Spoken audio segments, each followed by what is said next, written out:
ಜೈ ಮಕ್ಕಳಮ್ಮ ಗುಡ್ಡೆ ನರಸಿಂಹ. ಇನ್ನೊಂದು ಯಾವ್ದಾರು ದೇವ್ರು ಹೇಳ್ಬಿಡ್ರಪ್ಪ ನೆನ್ಕೊಂಡು ಮನದಾಳದಲ್ಲಿ ದೇವ್ರನ್ನ ನೆನ್ಕೊಂಡು. ಹಾಂ, ಜೈ ಆಂಜನೇಯ ಫಸ್ಟ್ ಅದನ್ನ ಜೈ ಶ್ರೀರಾಮ್ ಜೈ ಆಂಜನೇಯ ಅಂದ್ಕೊಂಡು ಹತ್ರಿ. ಯಾರು ಬೀಳೋದು ಬೇಡ, ಆರಾಮಾಗಿ ಕೇಳಿಕೊಳ್ಗುವ. ಹಾಂ, ಈಗ ಕಂಟೆಗೆ ಹಿಡಿಯುತ್ತಿರುವ ಕುದುರೆ ನಮ್ಮ ಶ್ರೀನಿಧಿಯವ್ರದ್ದು ಫಸ್ಟು.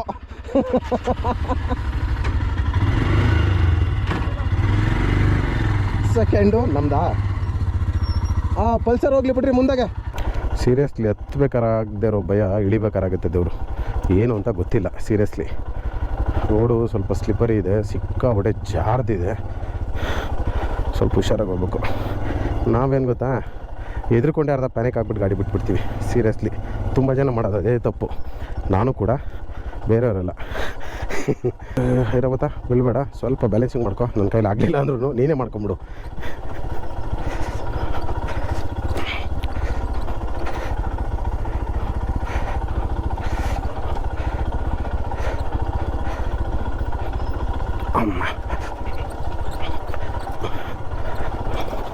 ಹತ್ತಬೇಕಾರೆಲ್ಲ ಈ ರೋಡಲ್ಲಿ ಹತ್ತಿದ್ವಾ ಅಂತ ನಮಗೆ ಯೋಚನೆ ಬರುತ್ತೆ ಅಷ್ಟೇ ತುಂಬ ಸಾರಿ.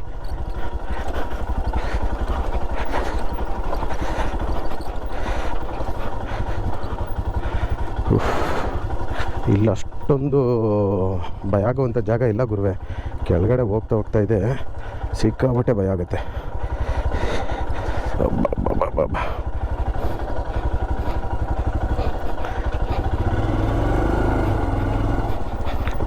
ನಡ್ಗು ಹೋಗ್ಬಿಡ್ತೀನಿ ಗುರು ನಾನಂತೂ.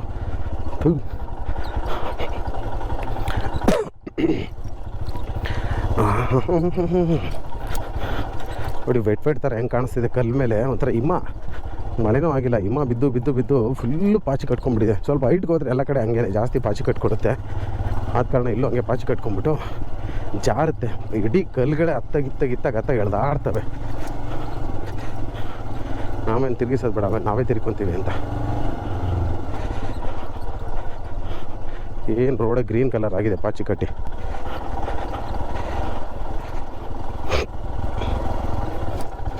ಸೌಧಾನ್.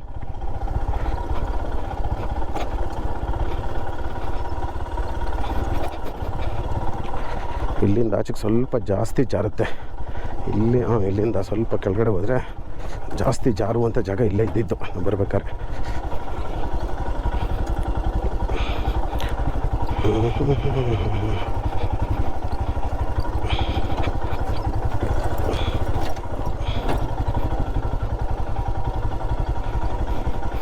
ಜೀಪು ಕಾರ್ಗಳಿಗೆಲ್ಲ ಏನು ತೊಂದರೆ ಆಗೋಲ್ಲ, ಆರಾಮಾಗಿ ಹತ್ತಿಸ್ಕೊತಾರೆ. ಯಾಕಂದರೆ 4 ಚಕ್ರ ಇರುತ್ತೆ, ಸಡನ್ನಾಗಿ ಕಾಲು ಕೊಡೋ ಅವಶ್ಯಕತೆ ಇಲ್ವಲ್ಲ.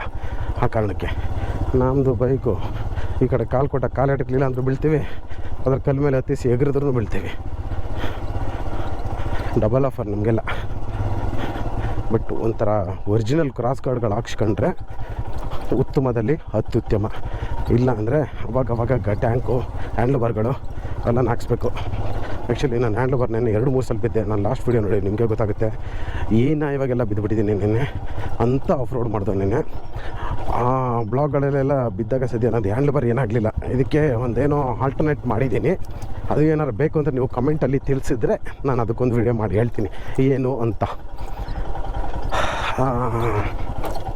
ಬಟ್ ಇನ್ನೊಂದು ಅಡ್ವಾಂಟೇಜ್ ಏನಂದರೆ ಆಫ್ ರೋಡ್ಗಳಲ್ಲಿ ಜಾಸ್ತಿ ಹ್ಯಾಂಡ್ಲ್ ಬಾರ್ ಅಷ್ಟೊಂದು ಬೆಂಡಾಗಲ್ಲ. ನಿಮಗೆ ಟೀ ಸ್ಟ್ರೋಮ್ಗೆ ಜಾಸ್ತಿ ಏಟು ಬೀಳುತ್ತೆ ಆಫ್ ರೋಡ್ಗಳಲ್ಲಿ. ಯಾಕೆಂತಂದರೆ ಈ ಸ್ಪೀಡಾಗಿ ಬಿದ್ದರೆ ಮಾತ್ರ ಹ್ಯಾಂಡ್ಲ್ ಬಾರ್ ಈ ಥರ ಒಳಗಡೆ ಬರೋದು, ಟೀ ಸ್ಟ್ರೋಮ್ಗೆ ಏಟು ಬೀಳಲ್ಲ. ಆದರೆ ಈ ಆಫ್ ರೋಡ್ಗಳಲ್ಲಿ ಒಂದೇ ಸರಿ ರಪ್ಪ ಅಂತ ಸ್ಲೋ ಇದ್ದು ರೈಟ್ ಬೀಳ್ತೀವಲ್ಲ, ಅವಾಗ ಇಲ್ಲಿ ಟೀ ಸ್ಟ್ರೋಮ್ ಅಂತ ಇರುತ್ತೆ ಒಳಗಡೆ, ಅದಕ್ಕೆ ತುಂಬ ಏಟು ಬೀಳೋ ಚಾನ್ಸಸ್ ಜಾಸ್ತಿ. ಅಂದರೆ ನೀವು ಯಾವ ಥರ ಎತ್ತಾಗ್ತೀರಿ ಅದ್ರ ಮೇಲೆ ಡಿಪೆಂಡ್ ಆಗುತ್ತೆ ಆ್ಯಕ್ಚುಲಿ. ಇಲ್ಲೇ ಗುರು ಜಾರ್ತಿದ್ದು ಇದೊಂದು ಸ್ಟ್ರೆಚ್ ಇಳಿದು ಬಿಟ್ರೆ ಸಾಕು, ಸ್ವಲ್ಪ ಆರಾಮ ಅನಿಸ್ತದೆ ನಿಜವಾಗ್ಲೂ. ಏಯ್ ಥೋ, ಬಂದೇ ಇರೋ.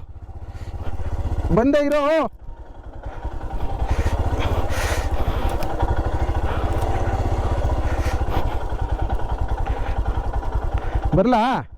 ನಮ್ಮ ಅದೃಷ್ಟದ ಕೆಲಸ ಏನಂತಂದರೆ ಸದ್ಯ ಎಲ್ಲ ಗಾಡಿಗಳಲ್ಲೂ ಟೈರ್ ಚೆನ್ನಾಗಿದೆ, ಗ್ರಿಪ್ ಸ್ವಲ್ಪ ಚೆನ್ನಾಗಿದೆ. ಆ ಕಾರಣಕ್ಕೆ ಸ್ವಲ್ಪ ಓಕೆ ಇಲ್ಲ ಅಂದಿದ್ರೆ ತುಂಬ ಸರಾಯ್ಕೋಬೇಕಾಗೋದು.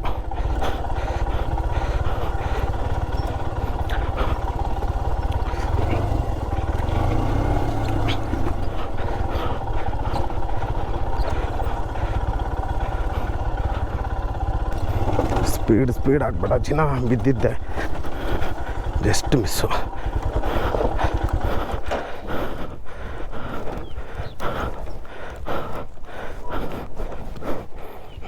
ಇಲ್ಲಿ ನೋಡಿ, ಇಲ್ಲಿ ಆ ಕಡೆಯಿಂದ ಬರ್ತಾ ಕ್ರಾಶ್ ಕಾರ್ಡ್ ಹೊಡೆದಿದ್ದು ನಂದು. ನಡಿ ಇಲ್ಲ ಕಣ.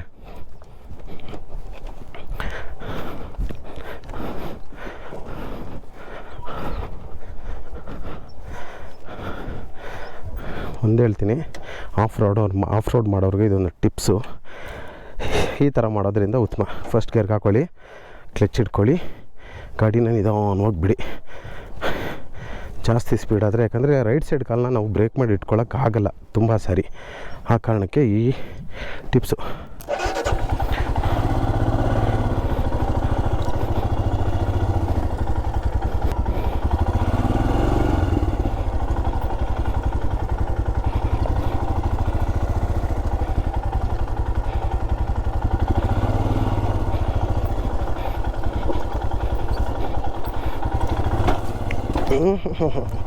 ಸರಿಯಾಗಿ ಹೊಡಿತು ಕೆಳಗಡೆ, ಹೈಟ್ ಜಾಸ್ತಿ ಇತ್ತು ಕಲ್ಲು.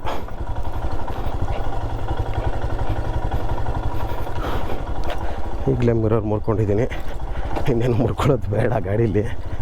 ಈ ರೈಡಲ್ಲಿ ಯಾಕೆ ಅಂತ ಗೊತ್ತಿಲ್ಲ, ತುಂಬ ಎಲ್ಲ ಹಾಳು ಮಾಡಿಕೊಂಡೆ. ನಂದು ಸೀಟ್ ಕುಷನ್ ಕೂಡ ಹೋಯ್ತು, ಸೀಟ್ ಹಾಕಿದ್ದು. ಅಷ್ಟೊಂದು ಲಡಾಖ್ ರೈಡ್ ಮಾಡ್ಕೊಂಡು ಬಂದಾಗಲೂ ಎಲ್ಲೂ ಹಾಳು ಮಾಡ್ಕೊಂಡಿರಲಿಲ್ಲ. ಈ ಸರಿ ಹೋಗ್ಬಿಡ್ತು. ದೆನ್ ಇನ್ನೊಂದು ಇದು ಹೋಗ್ಬಿಡ್ತು, ವಾಟರ್ ಕ್ರಾಸಿಂಗ್.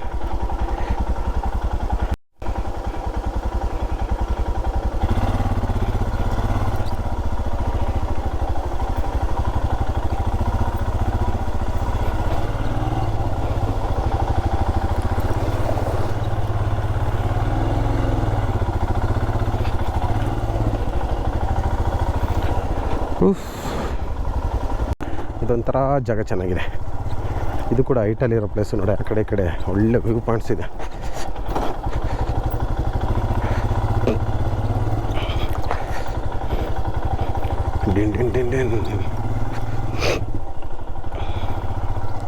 ಇಲ್ಲೆಲ್ಲ ಸಿಕ್ಕಾಪಟ್ಟೆ ಬರೀ ಜೀಪೇ ಓಡಾಡೋದು. ಬೈಕರ್ಗಳಿಗೆ ನನ್ನ ಪ್ರಕಾರ ಯಾರೂ ಗೊತ್ತಿಲ್ಲ ಅನ್ಕೊತೀನಿ, ಯಾರೂ ಈ ಬ್ಲಾಗ್ ಮಾಡಿರೋಕ್ಕೆ ಸಾಧ್ಯ ಇಲ್ಲ ಅನ್ಕೊತೀನಿ.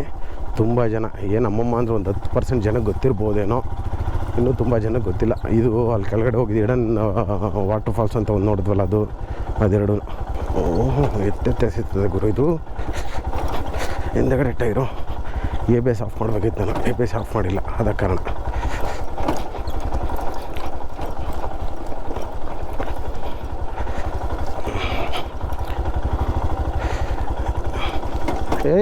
ನಿಧಾನ.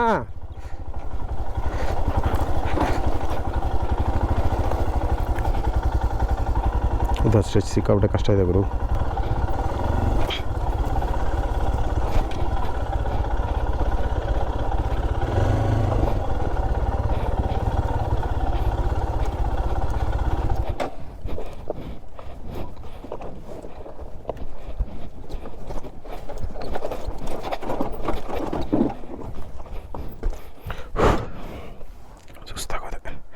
ಸಿಕ್ಕಾಬಿಟ್ಟೆ ಸುಸ್ತಾಗೋಯ್ತು.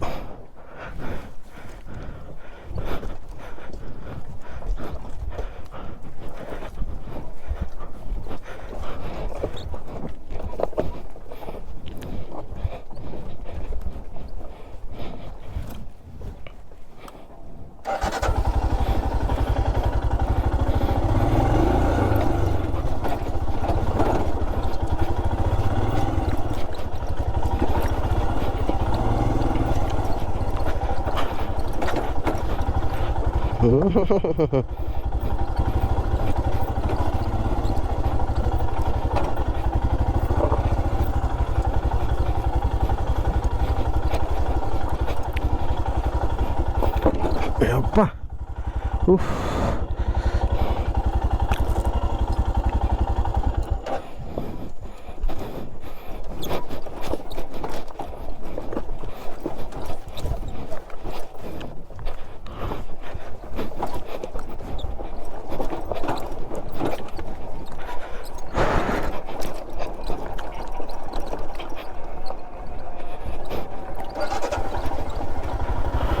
ನಮ್ಗೆ ನಿಧಿ ಸಾಹೇಬ್ ಹಾರಿಸ್ಕೊಂಡು ಎದ್ದೇ ಬಿಟ್ಟವ್ರೆ.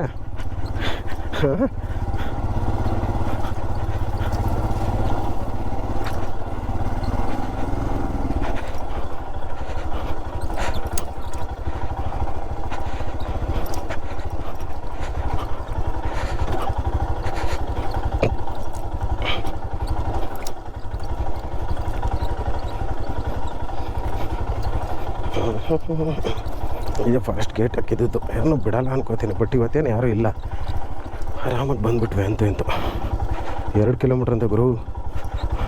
ಶೋಲಾ ಹೋಮ್ ಸ್ಟೇ ಅತಿ ಹೈಟಲ್ಲಿರೋದು ಅದೇ. ಚೆನ್ನಾಗಿದೆ, ತುಂಬ ಚೆನ್ನಾಗೂ ಮಾಡಿದ್ದಾರೆ. ಅನುಪಮ ಹೋಮ್ ಸ್ಟೇ ಇದು. ಈ ಕೆಳಗಡೆ ಇದೆ ನೋಡಿ.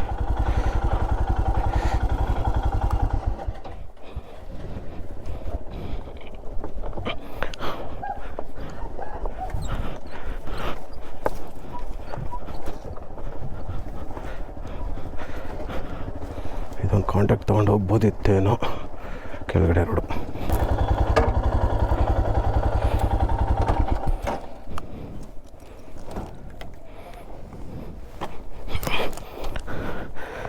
ಹೋಮ್ ಸ್ಟೇ ಚೆನ್ನಾಗಿದೆ. ಎಷ್ಟು ಚಾರ್ಜ್ ಮಾಡ್ತಾರೆ ಒಂದ್ಸಲ ಕೇಳ್ಕೊಂಬರ್ಬೇಕು. ಅದಕ್ಕೋಸ್ಕರ ಕೇಳ್ಕೊಂಬಂದ್ಬಿಡೋಣ.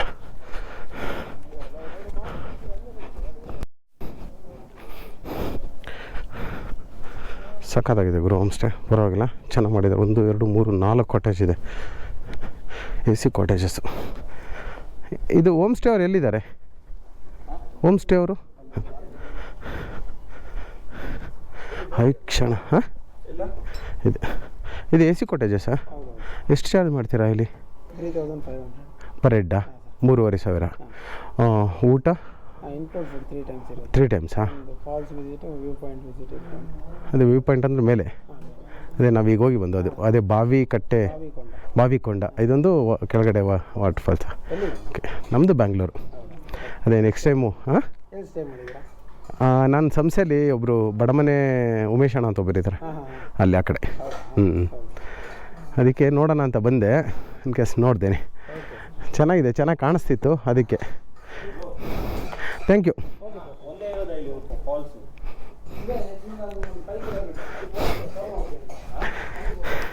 3500 ರೂಪೀಸು ಪರ್ ಹೆಡ್ಡು.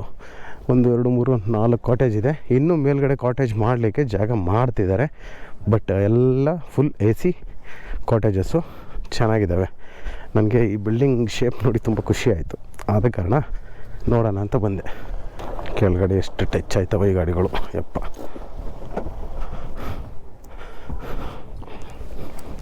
ಅಮ್ಮ, ಬನ್ನಿ ಸ್ನೇಹಿತರೆ, ಹೊಂಟು ಬಿಡುವ ನೆಕ್ಸ್ಟು. ಅಮ್ಮ, ಡೌನ್ ಕಡೆಗೆ.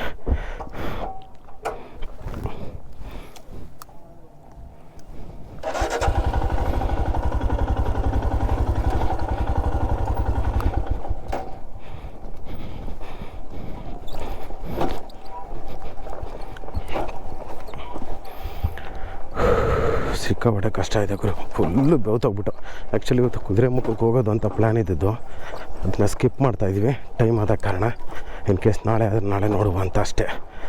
ನೋಡೋಣ ಬೇಕಾರೆ. ಏನು ಈ ಥರ ಆಫ್ ರೋಡ್ ಮಾಡ್ಕೊಂಡು ಮೈ ಕೈ ನೋವು ಬರುತ್ತೆ. ಎಲ್ಲಿ ಹೋಗ್ತೀರಾ? ನೆನ್ನೆ ತುಂಬ ಟಯರ್ಡ್ ಆಗಿಬಿಟ್ಟಿದೆ, ಎಲ್ಲ ಆಗಲ್ಲ. ನಡಿ ನಡಿ ನಡಿ ನಡಿ. ನಾನು ಬಿದ್ದುಬಿಟ್ಟು ನಾನು ನೋಡೋಣ ಅಂತ ಬರ್ತಿದ್ದಾರೆ ಪಾಪ. ಹೋಮ್ ಸ್ಟೇದು ರೈಟ್ ಎಷ್ಟು ಕೇಳ್ಕೊಂಬರಕ್ಕೆ ಹೋಗಿದೆ ಹೋಮ್ ಸ್ಟೇದು. ಅಲ್ಲಿ ಕಾರನು ಬಾಬಾ ಅಂತ ಬಡ್ಕೊತಾ ಇದ್ದ. ಹಾಂ. ಆರಾಮಾಗೆ ಮುನ್ನ ಕಿಲ್ಲಿಂಗ್ ಸ್ವಿಚ್ ಆಫ್ ಮಾಡಿದ್ಯಾ? ಕಿಲ್ಲಿಂಗ್ ಸ್ವಿಚ್ ಆಫಲ್ಲಿ ಇರಬೇಕು. ಆನ್ ಮಾಡಿಬಿಟ್ಟು ಆಮೇಲೆ ಗೇರ್ ಬಿಟ್ಟು ಸ್ಟಾರ್ಟ್ ಆಗುತ್ತೆ ಗಾಡಿ.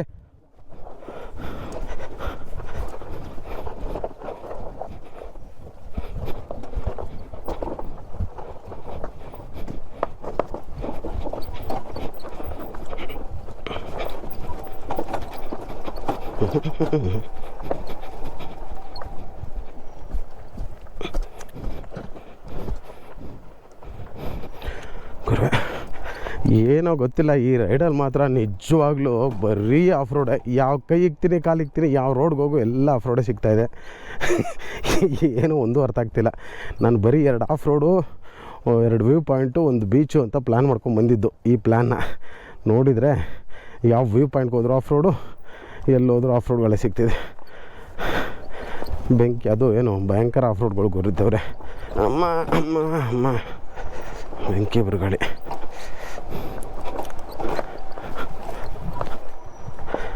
ಫಾಲ್ಸ್ ಇಲ್ಲೇ ಇದ್ದಿದ್ದು. ಹೋಗ್ಬೇಕಾದ್ರೆ ಗೊತ್ತೇ ಆಗಲಿಲ್ಲ ಗುರು ಈ ಥರ ಸ್ಟೆಚ್ಗಳಿದೆ ಅಂತ. ಒಂದೊಂದು ಸ್ಟೆಚ್ಚು ಒಂದೊಂದಕ್ಕಿಂತ ಭಯಂಕರವಾಗಿದೆ ಗುರು. ಅಪ್ಪ,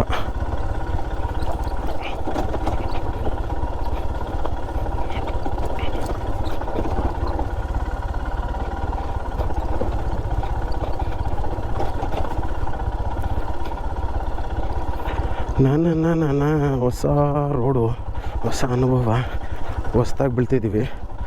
ನಿಧಾನಕ್ಕೆ ಹೋಗೋಣ. ಏನಂತೀರ ಸ್ನೇಹಿತರೆ? ಯಪ್ಪ,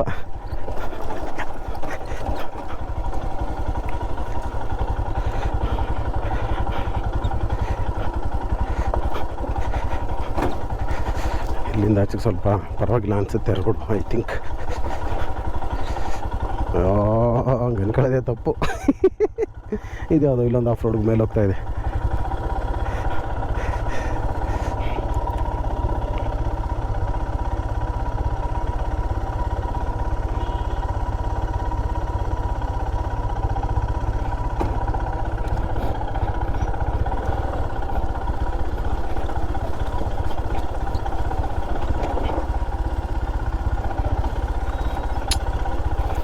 ಜೀಪ್ಗಳು ಬಂದರೆ ತುಂಬ ಕಷ್ಟ ಗುರು ಇಲ್ಲಿ.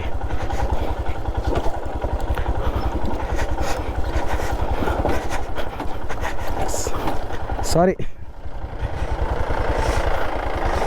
ಹೋಗಿನಿ.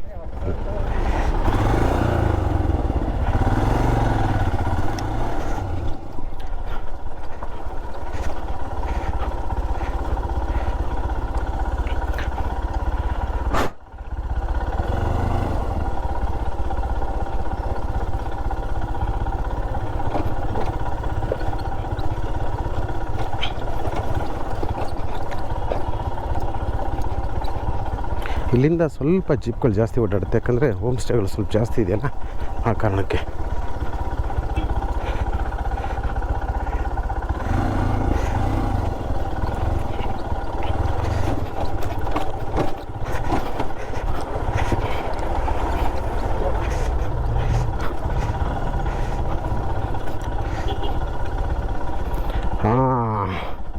ಅಂತೂ ಇಂತೂ ಆಫ್ ರೋಡ್ ಕಂಪ್ಲೀಟ್ ಮಾಡಿದ್ವಿ.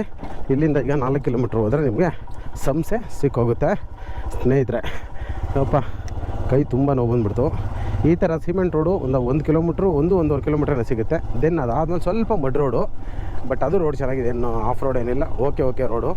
ದೆನ್ ಅದಾದಮೇಲೆ ಸಂಸೆ ಸಿಗುತ್ತೆ. ಡೆಡ್ ಹ್ಯಾಂಡು ಈ ರೋಡು ಹೋಗಿ ಡೆಡ್ ಹ್ಯಾಂಡ್ ಹೋದರೆ ಡೆಡ್ ಹ್ಯಾಂಡಲ್ಲಿ ರೈಟ್ ಎತ್ಕೊಂಡ್ರೆ ಸಂಸೆ.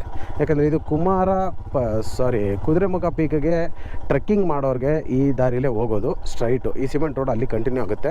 ಹಿಂದಕ್ಕೆ ಇನ್ನೊಂದು 3-4 ಕಿಲೋಮೀಟ್ರ್ ಹೋದ್ರೆ ಅಲ್ಲೊಂದು ಹೋಮ್ ಸ್ಟೇ ಇದೆ, ಅಲ್ಲಿ ಲಾಸ್ಟು. ಅಲ್ಲಿ ನಿಲ್ಲಿಸಿ ಅಲ್ಲಿಂದ ಟ್ರೆಕ್ಕಿಂಗ್ ಮಾಡಿಕೊಂಡು ನೀವು ಮೇಲ್ಗಡೆ ಹೋಗ್ಬೋದು. ಅದು ಪ್ರಾಬ್ಲಮ್ಮು. ಸರಿ ಸ್ನೇಹಿತರೆ, ಟೈಮ್ ಈಸ್ ಓವರ್. 5:45 ಸಮಯ. ಇನ್ನು ಕುದುರೆಮುಖ ಕಡೆ ಅಲ್ಲೊಂದು ಪ್ಲೇಸ್ ಹೇಳಿದ್ದೆ, ಅದು ತುಂಬ ಜನಕ್ಕೆ ಗೊತ್ತಿಲ್ಲದೆ ಇರೋ ಜಾಗ, ನೋಡೋಣ ಅಂತ ನಿಮ್ಗೆ ಹೇಳಿದ್ದೆ. ಬಟ್ ಇವತ್ತು ಅಲ್ಲಿಗೆ ಹೋಗೋಕ್ಕಾಗಲ್ಲ, ಟೈಮ್ ಆಗೋಗಿದೆ, ಯಾಕಂದರೆ ಕತ್ಲೆ ಹೋಗ್ತಾ ಇದೆ. ಇವತ್ತು ಹೋಗಿ ಹೋಮ್ ಸ್ಟೇ ಮಾಡಿಕೊಂಡು ಹೋಮ್ ಸ್ಟೇಲಿ ಒಂದು ಸ್ಪೆಷಲ್ ಇಂಗ್ರೀಡಿಯೆಂಟ್ಸ್ ಬಳಸಿ ಒಂದು ಸ್ಪೆಷಲ್ ಥಿಂಗ್ಸ್ ಮಾಡಬೇಕು, ಅಂದರೆ ತಿನ್ನುವಂಥ ಐಟಮ್ ಮಾಡುವಂಥ ಕಾರ್ಯಕ್ರಮ ಇವತ್ತು. ಒಂದು ಅಡ್ವೆಂಚರ್ ಆಗಿ ತುಂಬ ನೆನ್ನೆ ಮಾಡಬೇಕಿತ್ತು, ನೆನ್ನೆ ಟಯರ್ಡ್ ಆದಂಥ ಕಾರಣ ಮಾಡೋಕ್ಕಾಗಲಿಲ್ಲ. ತುಂಬ ಅಂದರೆ ತುಂಬ ಸುಸ್ತಾಗಿದ್ದು. ನೆನ್ನೆ ಏನು ಕಮ್ಮಿ ಅಂದರೆ ಒಂದು 8 to 10 hours ಬರೀ ಆಫ್ ರೋಡೇ ಓಡಾಡಿದ್ದೀವಿ. ತುಂಬ ಅಂದರೆ ತುಂಬ ಟಯರ್ಡ್ ಆಗಿಬಿಟ್ಟಿದ್ದು, ತುಂಬ ಬಿದ್ದು, ಟೈಮ್ ಸರಿ ಊಟ ತಿನ್ನೋಕ್ಕಾಗಲಿಲ್ಲ, ಏನು ಇಲ್ಲದೇ ಇರೋ ಜಾಗದಲ್ಲಿ ಸಿಕ್ಕಾಕೊಂಡ್ಬಿಟ್ಟಿದ್ದು. ಆ ಕಾರಣಕ್ಕೆ ಇವತ್ತಲ್ಲಿ ಬೇಡ. ಅದಕ್ಕೆ ಇವತ್ತು ನಾನು ಸೀದಾ ಹೋಗಿ ನಮ್ಮ ಹೋಮ್ ಸ್ಟೇಲಿ ಸ್ಟೇ ಆಗಿ ತಿನ್ನಲಿಕ್ಕೆ ಏನೋ ಒಂದು ಸ್ಪೆಷಲ್ಲಾಗಿ ಏನೋ ಮಾಡ್ಕೊಂಡು ತಿನ್ನೋಣ ಅನ್ನೋದು ಕಾನ್ಸೆಪ್ಟು ಇವತ್ತು. ಅದಕ್ಕೆ ಸೀದಾ ಹೋಮ್ ಸ್ಟೇ. ಈಗ ಇಲ್ಲಿಂದ ಸಂಸೆಗೆ ಹೋಗಿ, ಸಂಸೆಯಿಂದ ಮತ್ತೆ ಅದೇ ಆಫ್ ರೋಡು ಟೀ ಎಸ್ಟೇಟ್ ಒಳಗಡೆ, ನಾನು ಲಾಸ್ಟ್ ಬ್ಲಾಗಲ್ಲಿ ನೋಡಿರ್ತೀನಿ, ಅದೇ ಎಸ್ಟೇಟ್ ಒಳಗಡೆ ಹೋಗಿ ಆ ಹೋಮ್ ಸ್ಟೇಗೆ ನೀವು ತಲುಪ್ಬೋದು. ಬಡ ಮನೆ ಉಮೇಶ್ ಅಣ್ಣ ಅನ್ನೋವರ ಒಂದು ಹೋಮ್ ಸ್ಟೇ. ಅದು ಚೆನ್ನಾಗಿದೆ, ಇನ್ನೂ ಫಿನಿಷಿಂಗ್ ಆಗಿಲ್ಲ, ಡಿಸೆಂಬರ್ಗೆ ಫಿನಿಷಿಂಗ್ ಆಗುತ್ತೆ. ಬಟ್ ನಾವು ಟೆಂಟ್ ಹಾಕಿದಂಥ ಕಾರಣ ಏನು ತೊಂದರೆ ಇರಲಿಲ್ಲ, ಅಲ್ಲೋಗಿ ಉಳ್ಕೊಂಡು ತೊಂದರೆ ಇಲ್ದಾಗೆ. ಅದೇ ಈಗ ಅಲ್ಲೋಗಿ ಉಳ್ಕೊಳ್ಳೋಣ ಸ್ನೇಹಿತರೆ. ಈ ಬ್ಲಾಗ್ ಮುಗಿಸೋಣ. ತುಂಬ ಎಳೆಯೋಕ್ಕೆ ನನಗೂ ಇಷ್ಟ ಇಲ್ಲ, ನೀವು ತುಂಬ ನೋಡೋಕ್ಕೆ ನಿಮಗೂ ಇಷ್ಟಪಡಲ್ಲ ಅಂತ ನನಗೆ ಗೊತ್ತು. ಆ ಕಾರಣಕ್ಕೆ ಈ ಬ್ಲಾಗ್ನ ಮುಗಿಸೋಣ. ಸಿಗ್ತೀನಿ ಇನ್ನೊಂದು ಹೊಸ ಬ್ಲಾಗಲ್ಲಿ. ನಾಳೆ ಆದರೆ ಕುದುರೆಮುಖ ಕಡೆ ಹೋಗೋಣ. ಕುದುರೆಮುಖದಲ್ಲಿ ನಿಮ್ಗೆ ಗೊತ್ತಿಲ್ಲದೆ ಇರುವಂಥ ಒಂದು ಜಾಗ ತೋರಿಸ್ತೀನಿ. ಇನ್ ಕೇಸ್ ಈ ವಿಡಿಯೋದಲ್ಲಿ ನಿಮಗೆ ಮನಸ್ಸಿಗೆ ಬೇಜಾರಾಗುವಂಥ ಪದ ಬಳಸಿದ್ದರೆ ಅಥವಾ ಏನಾದರೂ ತಪ್ಪು ಕಂಡು ಬಂದರೆ ದಯವಿಟ್ಟು ಕಮೆಂಟ್ ಮಾಡಿ ನನಗೊಂಚೂರು ಹೇಳಿ. ನೆಕ್ಸ್ಟ್ ಬ್ಲಾಗಲ್ಲಿ ಅದನ್ನು ತಿದ್ಕೋತೀನಿ. ಆ ಥರ ತಪ್ಪು ಮಾಡದೇ ಇರೋ ಥರ ತಿಳ್ಕೊತೀನಿ. ಆ ಕಾರಣಕ್ಕೆ ಸರಿ ಸ್ನೇಹಿತರೆ, ಈ ಬ್ಲಾಗ್ ಮುಗಿಸೋಣ. ಜೈ ಹಿಂದ್, ಜೈ ಕರ್ನಾಟಕ.